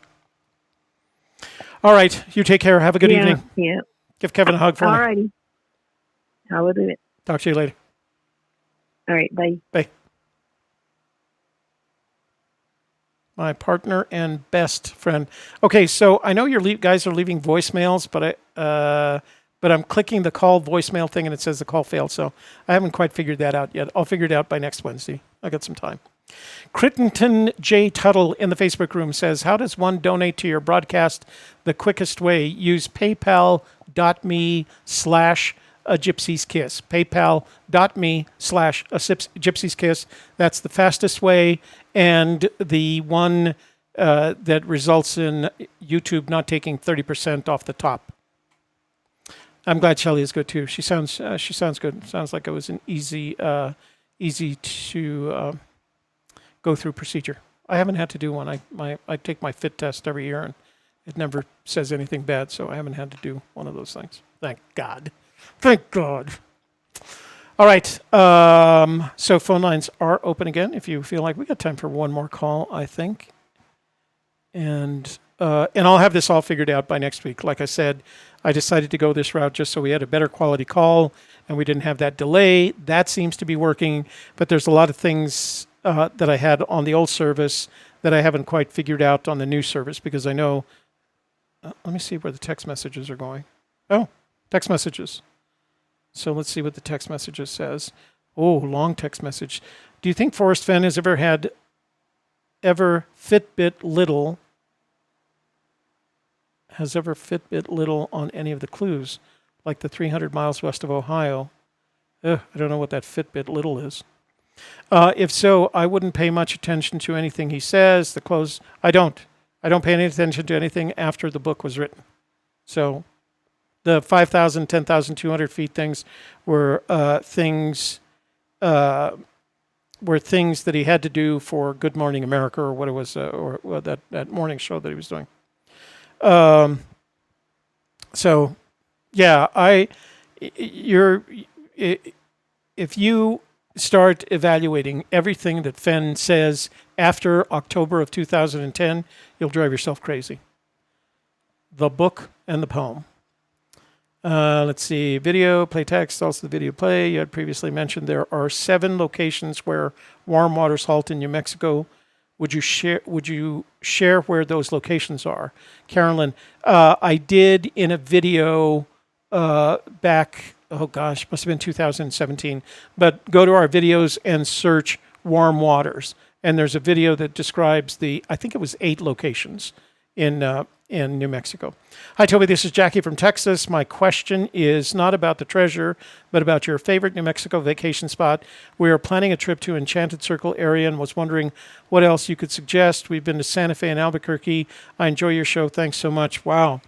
So if I wanted to recommend somebody to go someplace in New Mexico, I would say the 3 places that you have to go are Bandelier National Monument, Chaco Canyon National Monument, and Petroglyphs National Monument. And the reason I suggest those is that they give you a sense of how old the cultures here in New Mexico have been. I also suggest going to visiting Museum Hill in Santa Fe, because the Museum of Anthropology is up there, the Museum of Spanish Colonial Art is up there, the Museum of Natural History is up there, and the Museum of Native American Indian Arts is up there. So if you go to Santa Fe, make sure you go to Museum Hill, which is in the south side. It's actually over where Fenn lives. So maybe you can drive by his house. But I would strongly recommend, for something that can really make you feel small in the context of the universe, Bandelier, Chaco Canyon, and Petroglyphs, because the history there is amazing. Okay. All right, that's it. Let me see. I think the phone lines are closed again. Hold on. Let me see. Got to do that. Oh, not an airplane. Okay, phone lines are open. 505-585-4450. I think we have time for one more call, so make it a complete show, Jack. You know what, Jack? One of the benefits of having your own program is you can make that decision about whether to do that or not. So yeah, there's no more call-ins. What can I say? I can go over my theories of where warm waters halt and home of Brown and Forest Fenn. So I did think that call, I think it was on Wednesday that we had the call in, or maybe it was on Calazar's show, where there was a discussion of context. And I thought it was interesting because the gentleman that made the call was proposing the context of air flying, which I thought was interesting, very possible. Hey, you've reached Toby on a Gypsy's Kiss. What's your name, where are you calling from, and what's your observation on the chase? Hello, Tabe. Excuse me. Hello, Toby. This is Gedelkin. Hey, Gedelkin. How are you doing? Colorado Springs. I'm doing good, sir. And you? Very good. Thank you for asking. Yeah, I wanted to call in and finally get a chance to talk to you. I want to say hi to Shelly as well. I watch your show from time to time, and it's really good content. And I wanted to say hi to everybody in the chat room as well. And so it's just I've been just want to tell you a little bit about my background on the chase. I've been searching since 2013, and I kind of stopped in 2016. So I'm just doing just research and out in the field, doing some photography and video photography as well. So trying to put some videos together, show little people where I've been. So you say you quit looking for the treasure in 2016. What stimulated that stoppage? What made you decide to quit? I've gotten to a point where I feel very comfortable in my solution, and in my solution I was able to proceed in a direction very. I don't know how to say it. It's. I was able to identify a few things, and so, like I said, I think I mentioned to you at one point in one of your shows that it was all about art, and so that's where I was at. Mm-hmm. That's where I've been. I searched in New Mexico 3 or 4 times. I was up in, north of Santa Fe, up and around Forest's neighborhood, into the museum. And when I did that way back in 2013, I just felt something wasn't right. I figured I needed to kind of collect my thoughts and go back and, just reevaluate the whole thing. So I started following Fenn's, where he was born, his travels, try to understand a little bit about the man. And, he was into art, selling art. He was looking for art for other people. But I think he mentioned something to the fact that, he wasn't really liked art that much yet. It seems like he really does. And so that's the thrill of the chase to me. Uh-oh. I didn't hear that. I Yeah. didn't hear what you said after that's the thrill of the chase. Oh, looking for art is, to me, is the thrill of the chase. And that's what Lauren Mills mentioned in one of her videos, talking to Fenn in an interview about looking for art. And she said that's the thrill of the chase. And they agreed with her. And then later on in one of Lauren Mills' interviews, talking to Forrest, she mentioned that who owns the past? And Forrest says, "You want me to tell you who owns the past?" And she said, "Sure, the guy who owns the title." So I got to thinking about that for the last year or so, and I said, "Well, I need to get the title for Who Owns the Past." So there's a book called Who Owns the Past, and it's the cultural policy, cultural property, and the law about art and relics. And so just if you notice in recent years, people have been finding art in attics and so forth, and so which was stolen, 40, 50 years ago. Well, it goes back to the original owner or their heirs. Right. So that's kind of the way I see it, is the title, how the title is going to be given to that person. Once Forrest assigns it, it doesn't matter where it ends up or how it, Forrest gives that title to someone. It'll always be with that person or his heirs. Always. So do you remember the name of the gentleman that wrote that book that you just referred to? Yeah, it's called, that's Kate Fitzgibbon. Oh. So, and the way I figured out saw that book is that I bought a Thrill of Chase book from a place out east, and the book was owned by Gene Thaw. And I didn't realize that Gene Thaw was also in Once Upon a While. His name came up. And so I bought the book, the Thrill of Chase book, and inside the book it says Gene. It says Gene, who knows the thrill of the chase better than anyone. Forrest Vale. So the reference that you made to that Laureen Mills segment where she asks him who owns the title, and you can tell who owns the past, and you can tell by his body language and the way he answers that it upset him. And the reason it upset him is just before she asked him that question, she referred to a book, and I can't remember the guy's name, but he was I don't want to say a competitor, but he had been critical of Fenn, and not only in public, but in the book that he wrote, and the conversation that she had with him prior to that. I strongly recommend everybody go back and look at that segment, because you can see a physiological change in Forrest as she brings up that topic of the gentleman who wrote the book that was critical of Fenn's behaviors when it came to the collection of artifacts. And then when she asked the question, and that's why he was so pointed when he responded, when he said, "I'll tell you who owns the past. It's the guy that owns the title." And that's the point that he was trying to make. If you have title to an artifact, then according to Forrest Fenn, you own it. Whether it's the past or not. But it was a very interesting segment. I still go back, and we have that particular video on our channel. I strongly recommend. It was one of the several interviews that Laureen Mills did with Forrest, and I watched his physiology change when she asked him that question. It would have been interesting afterwards to talk to him about it and ask him how he felt about that particular question.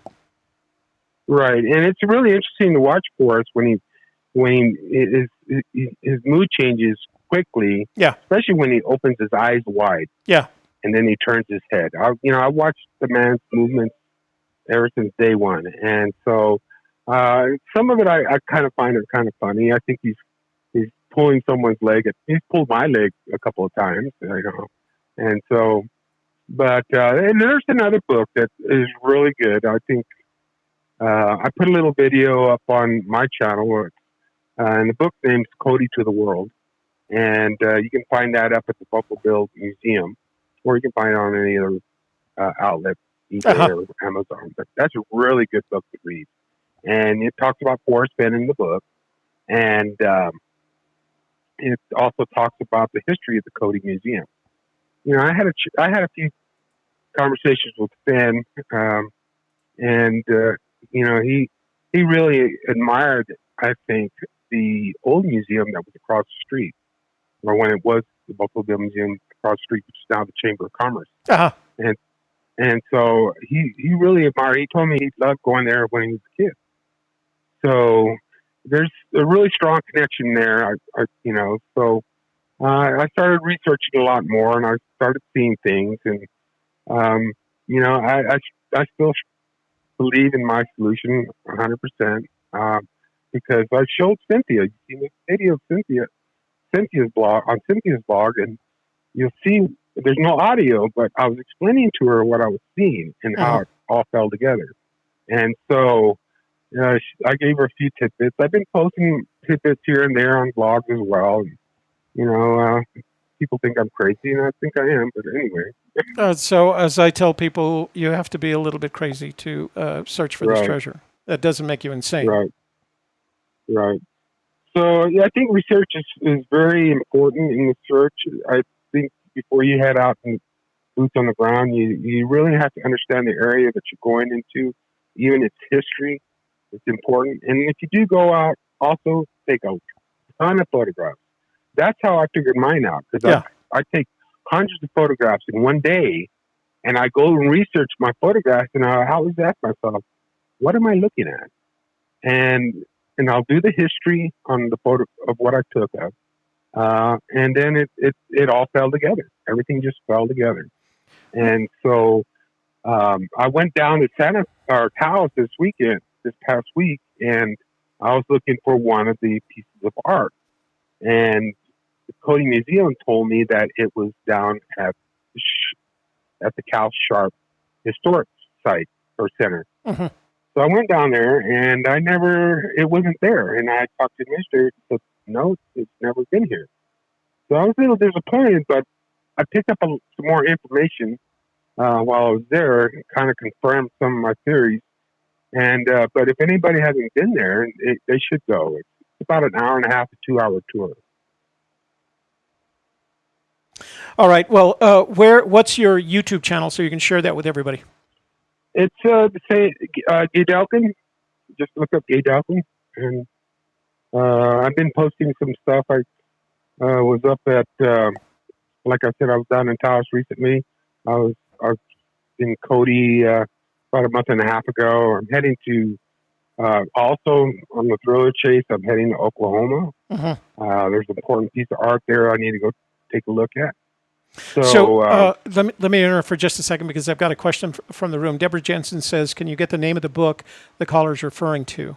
What was the name of that book that you said was in Cody? What's the name of the book?" The book of which book? I'm sorry. You referred to a book that you said was written and placed in the Cody Museum. So it's called From Cody to the World. The first 75 years.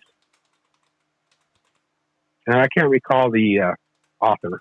Okay, I'm just going to type it in. Deborah, I'm going to put it in there. Okay. All right, sir. Well, thank you for calling in, and thanks for sharing your YouTube videos with us. We appreciate it, and good luck whatever you decide to do with the search.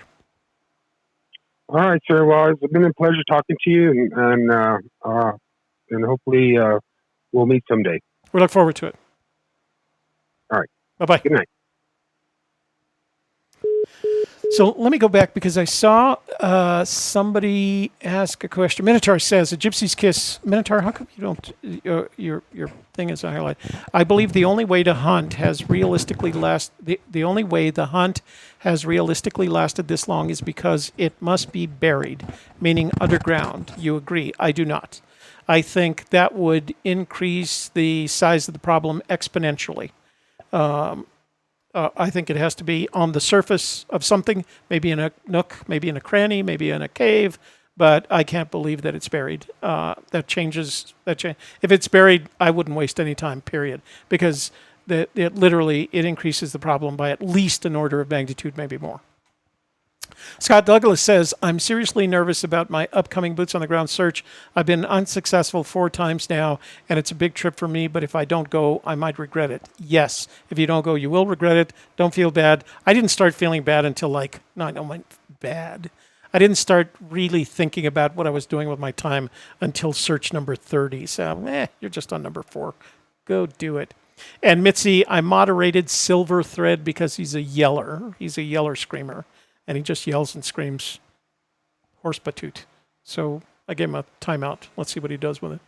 Okay, what do we got here?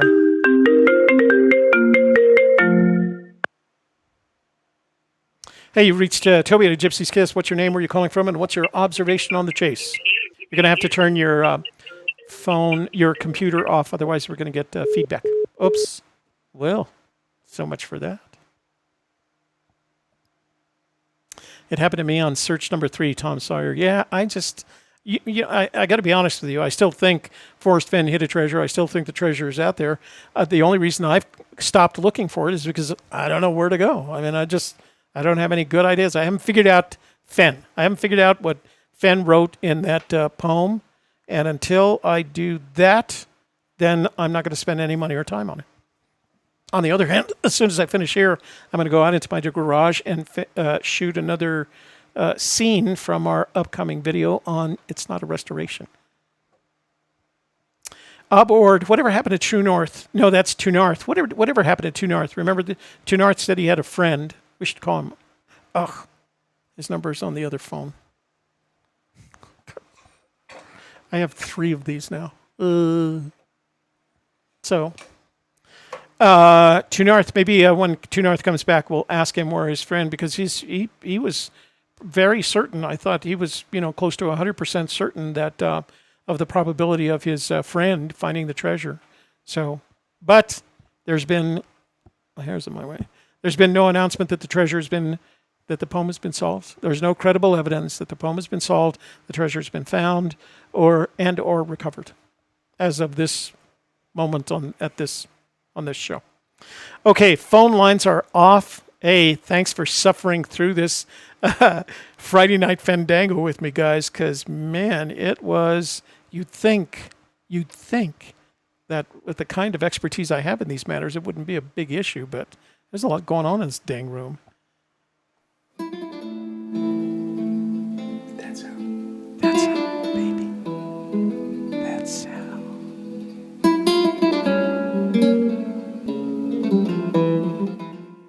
Thank you all for joining me tonight. Thanks for calling in. Thanks for sending those texts. And thanks for leaving those voicemails. And I promise you by next Wednesday, I'll have this new phone line all figured out so we can listen to voicemails, read texts, and everything. Do not use the old line because I am going to cancel that service tomorrow. So probably tonight, actually, because there's no need in having them both. And it's just not so bad, okay? So forgive my faux pas. Like I said, anytime we implement new technology on this channel, it's always for the better, but we have to learn how to use it and fit it into everything else that's happening. I mean, let's face it, we're doing a lot here, calls and all that stuff. So, thank you for joining me tonight.